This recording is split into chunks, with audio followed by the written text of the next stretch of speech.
I never pay for snacks. Anything in the store that looks good, I just throw it all into the cart. No one will give me trouble. I can take the whole store home. No one dares to say no, because for the past year, I've been driving a bus around the world, and except for me, I haven't found a single person. So along the way, I left messages on billboards saying that someone in Tucson is still alive. Then I drove to the rich district of Tucson and found a mansion to settle down in. First, I had to make it my own, renovate the whole place. I took all the famous paintings from museums and hung them on the walls, brought dinosaur fossils as decorations. After all, I'm the only person left on Earth. The whole world is my private property. Whatever I want, I take. Soon, I set up the whole mansion the way I wanted and finally hung up my family photos. The renovation was finally done. When I first settled in, I could still have fun. I went crazy with everything. I ate whatever I wanted. I was the only customer in every store on Earth. Those $100,000 bottles, I poured them straight into the bathtub to bathe in. When the toilet water ran out, I drilled a hole in the diving board and turned the swimming pool into a giant outdoor toilet. I'd always loved bowling. I stacked a bunch of fish tanks and drove my pickup truck into them like bowling pins. When I had nothing left to knock down, I put a car on a ramp and used it as a bowling ball to hit another car. At first I thought life wasn't bad. I mocked that castaway guy talking to a volleyball as if it were real. But I never expected that even with all the food and drinks I wanted,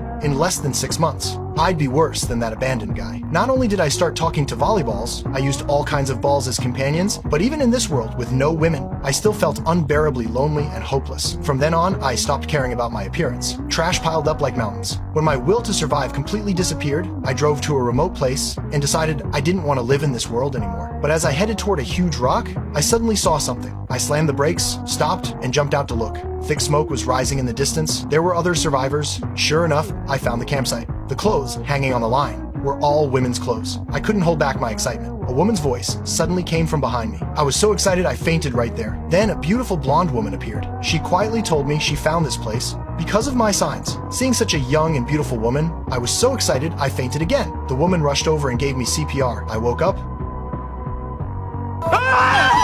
What are you doing? What are you doing? I was doing mouth to mouth. Where did my mind would go? The beauty had become a middle-aged woman. I was completely repulsed. I tried to distance myself, but because I had overreacted, the woman thought I was a creep. Drop my bra. Okay. No, drop it! I frantically explained that I was a good person. It was just that I hadn't seen a human being for 2 years, so I overreacted a little. I finally made her lower her guard.